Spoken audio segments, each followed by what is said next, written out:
Dear student, গত ক্লাসে আমি আলোচনা করেছিলাম, সে আলোচনার শেষ বিষয়টি ছিল স্থানীয় ইতিহাস। আর আজকে যে ক্লাসটা আমি শুরু করছি সেই ইতিহাসের পাঠ্যটা হচ্ছে শহরের ইতিহাস, আর সামরিক ইতিহাস, আর পরিবেশের ইতিহাস। এই তিনটা বিষয়কে নিয়ে আমি সংক্ষিপ্ত আলোচনা করব এবং ছোট্ট একটা ভিডিও তোমাদের সামনে তুলে ধরছি।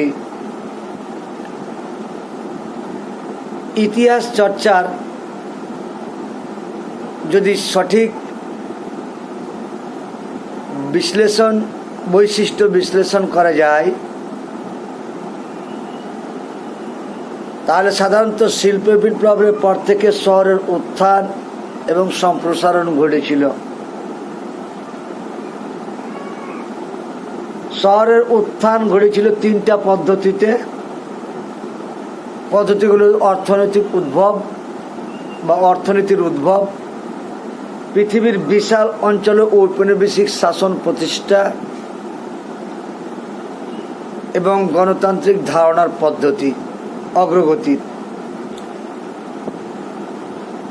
সারা পৃথিবীতেই প্রত্যেকটা দেশই নগরায়নের জন্য এই প্রক্রিয়া শুরু করেছিল। 19 শতকের শুরু হয়েছিল শহরায়ন, শহর প্রতিষ্ঠার ক্ষেত্রে।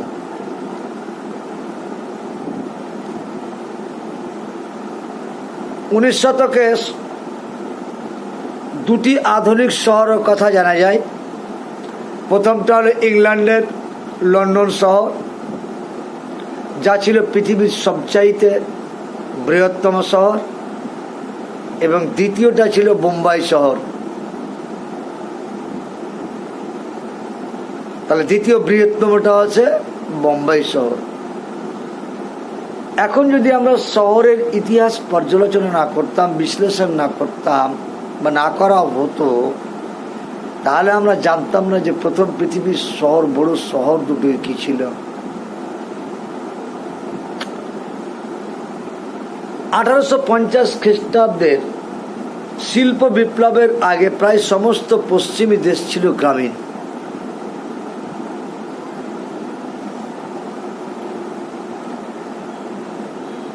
তারপরে আস্তে আস্তে শহরের উদ্ভব ঘটল। দেখো,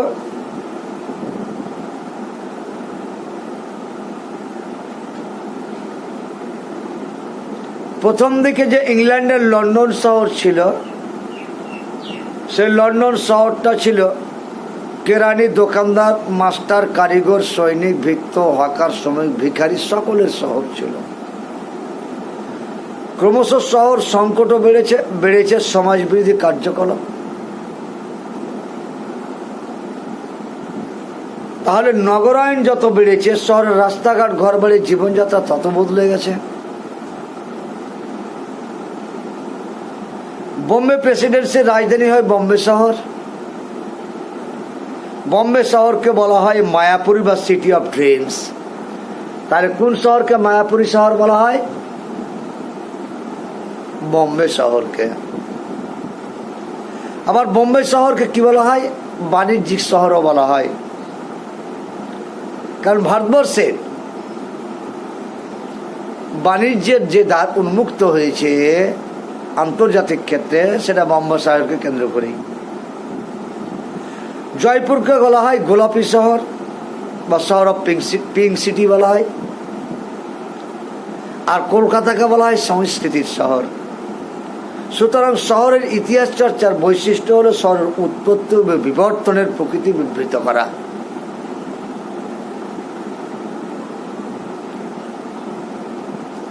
তাহলে এবার এখান থেকে শর্ট কোয়েশ্চেন, ড্রিম সিটি কাকে বলা হয়? মায়াপুরী শহর কাকে বলা হয়? বাণিজ্যিক শহর কাকে বলা হয়? তারপরে পিঙ্ক সিটি বা গোলাপি শহর কাকে বলা হয়? সংস্কৃতির শহর কাকে বলা হয়? পৃথিবীর দুটি বড় শহরের নাম বা বৃহত্তম শহর কোন দুটি ছিল? প্রথমটা ছিল লন্ডন, দ্বিতীয়টা ছিল নামবে। এবার আলোচনায় আসছি, সেটা হচ্ছে সামরিক ইতিহাস। দ্বিতীয় বিশ্বযুদ্ধ ও বিশ্বায়নের প্রভাবে সামরিক ইতিহাস চর্চা বৃদ্ধি পেয়েছে। তার ইতিহাস চর্চা দ্বিতীয় বিশ্বযুদ্ধের পর থেকে অনেক বেশি গুরুত্ব পেয়েছে এই সামরিক ইতিহাস চর্চাটা। তাহলে এর আলোচ্য বিষয়টা কি? সামরিক সরঞ্জাম, সামরিক পদ্ধতি, সেনা সংগঠন, সামরিক কৌশলের বিবর্তন ইত্যাদি বৈশিষ্ট্য আজ ইতিহাসের আলোচনার বিষয়বস্তু হয়ে উঠেছে। কেমব্রিজ বিশ্ববিদ্যালয়ের আধুনিক অধ্যাপক রিচার্ড জে ইভান্স একটা বই লিখেছেন। সে বইটার নাম হচ্ছে ইন ডিফেন্স অফ হিস্ট্রি।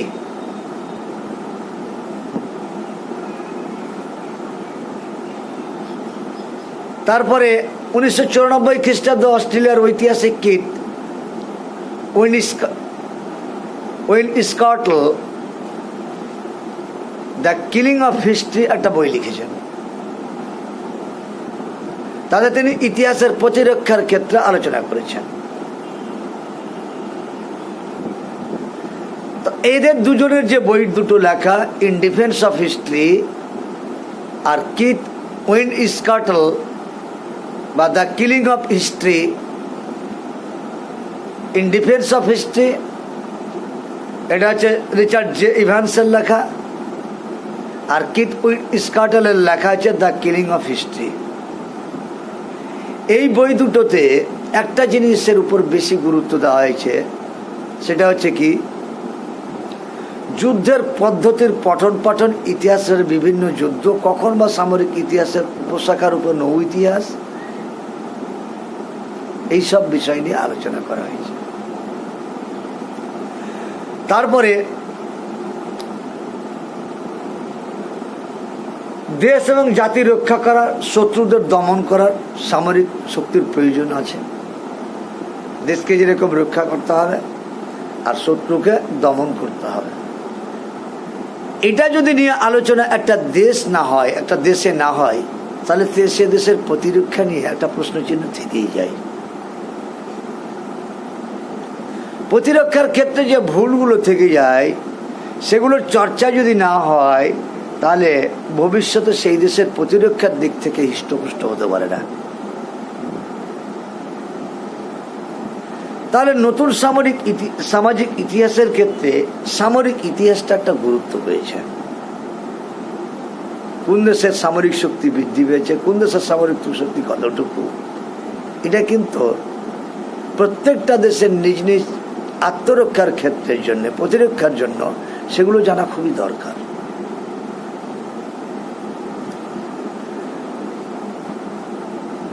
আঠারো 1970 সালের বা 70-এর দশকে নতুন সামরিক ইতিহাস বা নিউ হিস্ট্রির এই ইতিহাস চর্চাটা শুরু হয়েছে।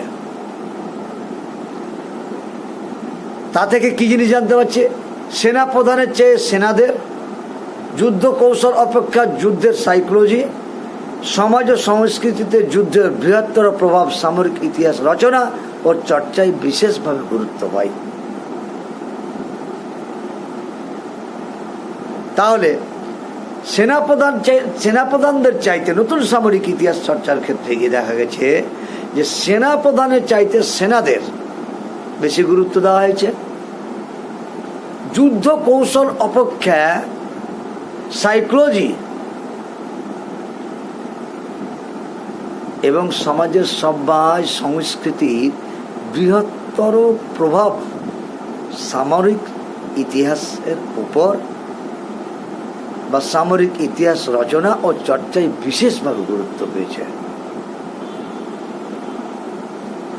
একটা দেশ এর সামরিক শক্তিটা কতটুকু, কিভাবে সামরিক শক্তি আরো বৃদ্ধি করা যায়, এটা নিয়ে যদি চর্চা না হতো, তাহলে বিশ্বের প্রথম দিকে যারা শক্তিশালী হয়ে গিয়েছিল অন্যান্য দেশ আর শক্তিশালী হতে পারত না। আরেকটা কথা, সামরিক ইতিহাস চর্চা শুরু হওয়ার মানেই হচ্ছে প্রত্যেকটা দেশ তার আত্মরক্ষার ক্ষেত্রে, সার্বভৌমত্ব রক্ষার ক্ষেত্রে সামরিক বিভাগের যে একটা গুরুত্ব রয়েছে, সেই গুরুত্বটা বৃদ্ধি পেত না। সুতরাং সামরিক ইতিহাস তাহলে পর্যালোচনা করা, চর্চা করা খুবই প্রয়োজন।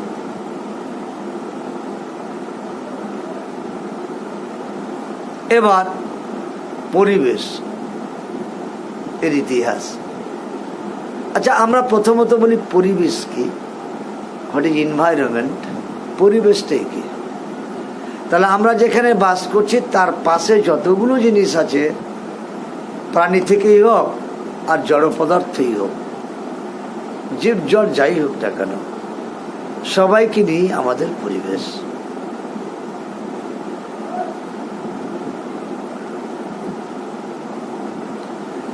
উনিশশো 1950 খ্রিস্টাব্দে প্রথম আমেরিকাতে পরিবেশ এর ইতিহাস চর্চা শুরু হয়েছিল।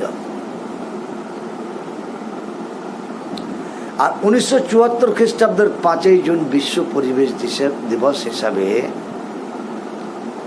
বা ইকো ডে হিসাবে পালিত হয়।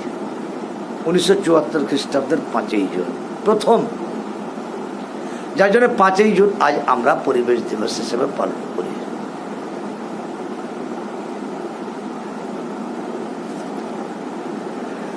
এর উদ্দেশ্যটা কি?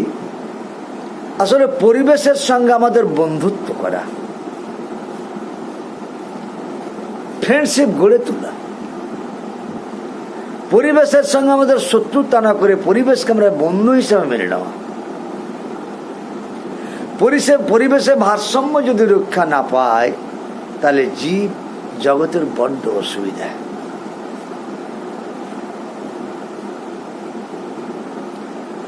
উনিশশো 80 খ্রিস্টাব্দ থেকে তা ব্যাপকভাবে জনপ্রিয় হয়েছে এই পরিবেশ চর্চাটা। আমাদের চারপাশে প্রাণীময় পৃথিবী নিয়ে এই পরিবেশ।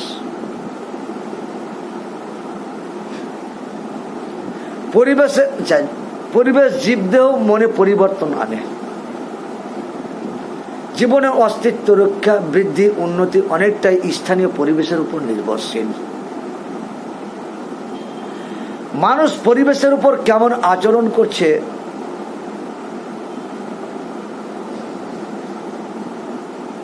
তার উপর নির্ভর করে সামগ্রিক বিশ্বের পরিবেশ।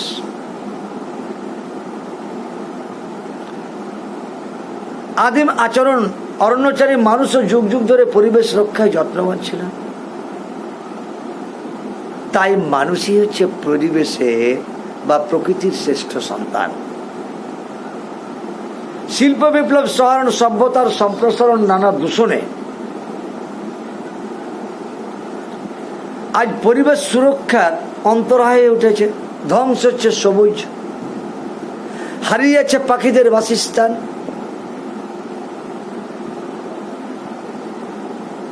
এই সব বিষয়গুলোকে তরুণ প্রজন্মকে অবগত করার জন্য ইতিহাস চর্চার মূল লক্ষ্য হয়ে উঠেছে পরিবেশ চর্চা।